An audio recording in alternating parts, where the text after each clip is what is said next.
Grazie, onorevole Kukan, un minuto.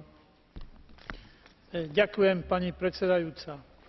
Ako volení zástupcovia Únie sme povinní ovplyvňovať susedskú politiku a presadzovať v nej hodnoty, ktoré sú základom európskej politiky.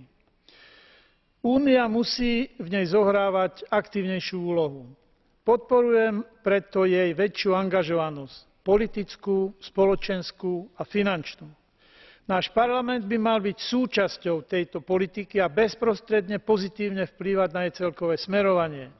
Ide hlavne o podporu demokratického vývoja, ochranu ľudských práv a základných slobôd, ale tiež presadzovanie záujmov Únie a jej občanov.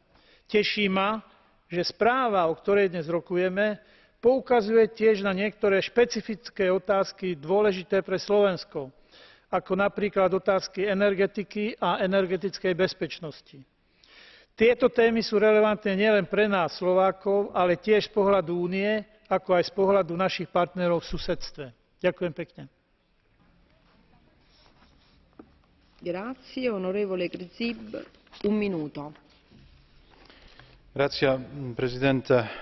Koledzy Jacek Saryusz-Wolski i Pier Antonio Panzeri przygotowali bardzo dobry raport.